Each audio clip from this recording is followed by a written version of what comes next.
Ce matin, un tremplin photo concocté par Mélinda Lelouch, mais alors des photos qui sortent vraiment de l'ordinaire. Coup de foudre. Exactement. Bonjour mesdemoiselles. Bonjour Sophie, bonjour Nadège Sanson. Bonjour. Vous êtes photographe et vous faites des clichés dans le domaine de la nature, des mariages, mais encore des naissances, la mise en valeur de patrimoine naturel, architectural, c'est ce que nous allons découvrir dans quelques minutes. Avec plaisir. Et patrimoine humain, regardez cette photo, c'est mon coup de cœur, photo en noir et blanc. Le regard de ce tout petit bouchon est somptueux.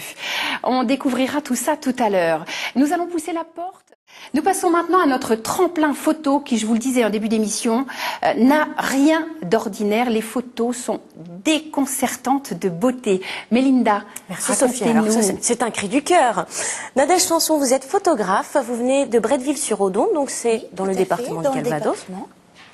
Et vous, la photo, c'est votre dada, vous êtes tombée dedans depuis que vous êtes toute petite, c'est ça? Tout à fait, depuis l'âge de 10 ans, et depuis bien beaucoup de stages avec des photographes professionnels m'ont donné l'envie d'en faire mon métier. Alors, pour en faire votre métier, vous avez dû faire beaucoup d'essais, beaucoup de travaux. Tout à fait, alors des travaux liés au patrimoine naturel, architectural, des parcs animaliers, et puis depuis quelque temps, des travaux sur les naissances, les mariages, où là on est plus en contact effectivement avec les gens. Des jolis moments de la vie quotidienne, nous allons voir vos clichés dans quelques instants. Alors voilà, des photos animalières.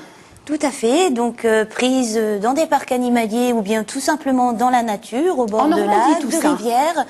Celle des libellules, c'était dans l'Aubrac. Des photos architecturales? Oui, tout à fait, qui servent donc surtout pour les mairies, les collectivités locales, les musées. La jolie mariée. Voilà, chez une jolie mariée. Donc oui, notre particularité, c'est que les mariages, nous commençons des préparatifs jusqu'à la fin de la soirée. Et pas forcément sur le seuil de l'église ou de la mairie? Non, alors effectivement, on prend vraiment nos photos sur le vif, en s'intégrant avec les invités, dans la vie. Un bon moment. On passe un bon moment avec eux, on a l'impression d'être nous-mêmes invités, mais en même temps, on prend quelques beaux clichés. Alors, vous faites aussi de très belles photos panoramiques, comme celle que nous voyons. Quelle est la technique? Elle est magnifique. Vous l'avez prise où, cette photo? Donc celle-ci a été prise dans la Manche, à Aumanville-la-Rogue. Donc c'est comment c'est pris? Tout simplement, on fait un assemblage de 8 photos. Ces photos. Vous utilisez ce matériel-là? Voilà, tout à fait. Donc c'est un axe qui nous permet de vraiment bien caler toutes les photos pour les reprendre au même endroit lors de l'assemblage. Donc 360 degrés. Un 360 degrés complet.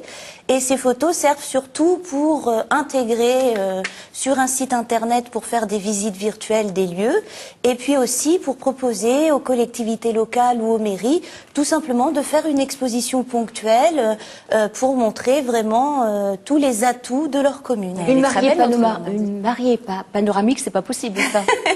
Non, alors une mariée panoramique, ce n'est pas possible. Par contre, on utilise cette technique pour faire les photos de groupe, c'est-à-dire les fameuses photos où on dit toujours voilà, personne ne rentre. Attention monsieur, on voit pas votre tête, etc. Nous, ça se passe pas. On monte tout simplement sur une échelle. On demande aux gens en fait de se mettre en rond tout autour de l'appareil et du pied. Et puis, pareillement, on fait un assemblage de différentes photos. C'est une jolie technique. Et nous allons découvrir d'autres clichés. Regardez, c'est magnifique, ces photos panoramiques. Vous les retouchez? Comment vous saisissez la couleur? Alors en fait, sur certaines, nous faisons ce qu'on appelle une photo HDR, haute définition, c'est-à-dire qu'on prend 3 fois le même cliché, mais avec des coloris différents. Et ensuite, on ne garde que le coloris qui nous intéresse sur chacun des 3 clichés. D'accord. Et donc on refait à nouveau un assemblage. D'où l'importance de l'heure à laquelle vous prenez les photos? Tout à fait. Donc pour les paysages, effectivement, très tôt le matin ou tard le soir, pour avoir vraiment toutes les couleurs du ciel. Du noir et blanc aussi. On a vu beaucoup de noir et blanc, avec une intensité dans le regard d'un homme d'un certain âge, d'un bébé aussi. Tout à fait. C'est une lumière particulière ou c'est de la photo volée?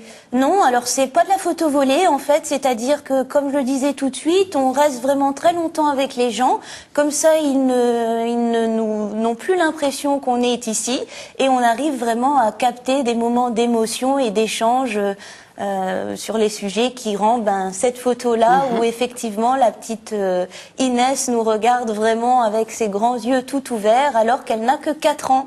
4 jours. 4 jours, 4 jours.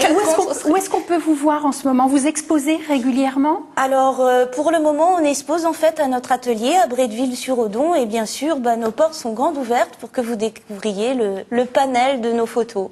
On peut voir aussi un petit bout de montage, comment vous travaillez. Bien sûr, on peut vous montrer sur place comment on réalise les différentes photos. Ça, il n'y a vraiment aucun souci. Et puis, si les gens le souhaitent, ils peuvent aussi découvrir toute notre galerie sur notre site. Alors, le site, Mélinda? www.créaplanète.fr. Et il y a plein de jolies choses à découvrir.